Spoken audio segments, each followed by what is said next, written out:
The forthcoming STEM 7.5 features an entirely reimagined results browsing experience.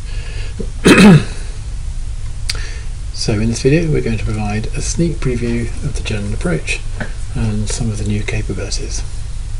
So a typical desire, particularly with a new model, is you want to draw a collection of different results: service demand, revenue, resource, units and cost. Those are the kind of results you're most interested in to start with.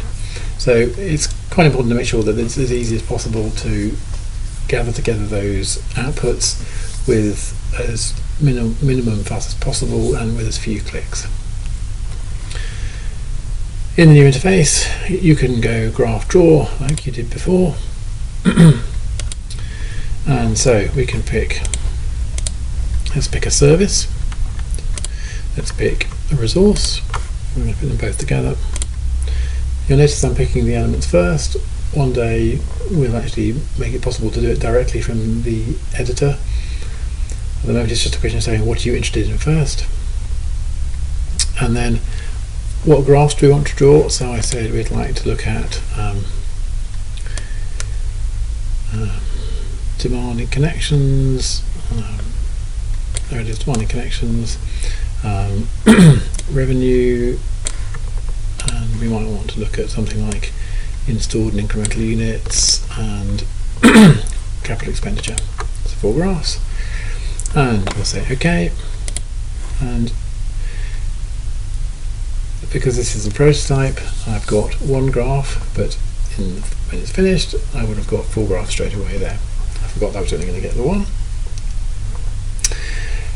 The idea is it's very straightforward to select the things you want together without the necessity for the selections to be separated by type in the way that they were in the 7.4 results program. Or you can use the draw new command, and this basically works the same, except that rather than there being a choice of graphs, you have a choice of all of the actual built-in results. And you may have noticed that the graphs are already fewer because they don't have the type names in.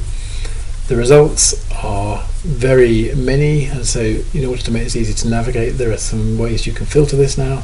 So if you're looking for, let's say, operating results, you can type in a few characters and it'll just show you the operating results.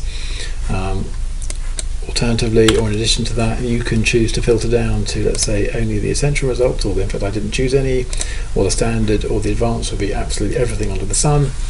And in addition, or instead of, you can choose to show your favourite results, those which you've favourited before, or anything recent, meaning the last 10 or 20, a configurable number of recently drawn results. And the same mechanism actually applies to the graphs as well.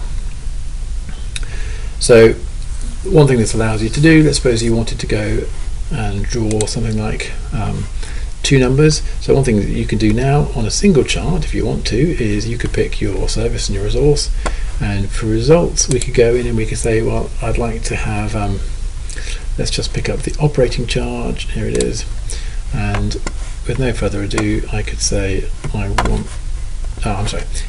thing is I need to select the operating charge, and the reason for selecting it here explicitly, whereas with the graphs I wasn't bothering, the graphs are already a selection of results. Here, in general, if I'm picking multiple results, I want to be able to see unambiguously which results are going to be on the chart, and optionally to have the facility to even to reorder them. Anyway, so I draw my graph, and you'll see something which you couldn't do before at all, which is to have a graph which actually combines the results for a service with the results for a resource on the same graph. There isn't time in this video to talk about it, but we've also made the element selection radically easier by pushing the variants when you're doing template replication into a separate tab, so you can pick your variants independently, and that works a bit like the existing functionality for cost breakdown in STEM 7.4, where if you're doing cost breakdown from resources to services, you can pick the contributing resources independently of the services. Okay, let's look at something completely different. So a favourite chart to draw is the network MPV, and often you're doing that to compare it between different scenarios. So we go back to elements, I'm going to deselect these and pick the network instead, and for a graph I'll pick the network MPV. And when we come to scenarios, in step 7.4 we present all of the scenarios in a linear list, which is okay if there are a few dimensions, but it very quickly gets out of hand if you have multiple dimensions. So now we have introduced the option to present a sort of dimensional view, where if you wanted to see all of the results corresponding to, let's say, the base video, you would just click here and say I want that, and it actually gives you the implied scenarios. This is a cut through the scenario space where it's going to give me everything / base. Everything is on the same graph, and unless you explicitly ask to put it on separate graphs. And so now I get a chart. Once it's finished thinking, here is the chart which is comparing the MPV over those 3 scenarios. And if I wanted to do it the other way, I'd just do the same thing: network, graph, MPV, and have my scenarios. Instead of having those ones, if I pick, let's say, dual rather, as the common thing, then again a single click gets me all of the scenarios which include dual. And then this will be a different graph. I'm going to think about it for a few seconds, and so there are 2 completely different charts there. So that dimensional view will make it much easier to do comparisons across dimensions, across individual dimensions within the scenario space.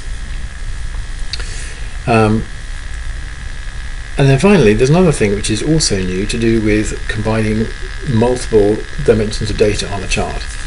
And so what I'm going to do first of all is to show you something where, especially when we want to draw a different graph. I'm going to draw a graph of several resources, several scenarios, and operating charge. So we go to the network. I'm going to pick a number of resources. Actually, if I want to filter it by resource, I can. So I could pick, let's say, DSL shelf, DSLAM chassis, WiMAX access sector, base station site. These are the 4 we're typically most interested in this model. I'll select those, and I'm just going to draw operating charge, and I'd like to do that for, in fact, just 3 scenarios. I'll get rid of those and go back to having these ones. Now what I want to do is, rather than having all of those data points on the graph, which is really going to be too many, what I'm going to do is I'm going to slice the chart by element. So you'll have seen these checkboxes lying around. I'm going to go back to elements, I'm going to check this box and select base station site here, and now the graph I'm going to get looks like this. And it only has 3 lines for the different scenarios, and there's a box in the top corner here saying this is a chart which just shows me base station site. So the difference here is that it's given me a single element graph, but it's given me a very easy way to switch between different elements that I might be interested in. Now in the final version you'll be able to edit any of these charts in situ to go and change all of the selections, but changing the elements in general would mean picking from potentially hundreds in your model, whereas here, when I drew the graph, I predetermined these were the 4 resources of interest for the slice functionality. Now, you can slice in more than one dimension, so I could do the same thing again, and I could go graph draw, and I could keep the slicing here for the resources, but I could also decide to slice on the scenarios. So I could pick my DSL base as the first one, and now I'm going to get a chart which has 2 boxes, and it's just currently showing me the operating charge for DSL base and base station site, and I can change either the element or the scenario here, and basically it will update what's displayed on the chart according to those drop downs. So it gives you a way to build an interactive experience that potentially adds more interest to the more conventional results layouts you've had in the past. So this is just a toe in the water in terms of the full set of functionality, but these new features that I've just demonstrated quickly here are significantly leveraged by the ability to edit the selections for an existing chart in situ, or to clone a new chart starting from any of the ones you've already drawn. So rather than having to always redo your selections from the start, you'll be able to either modify or build on any of the existing selections you've done to date, and we believe this is going to make for a much more satisfying results experience when we release Stem 7.5.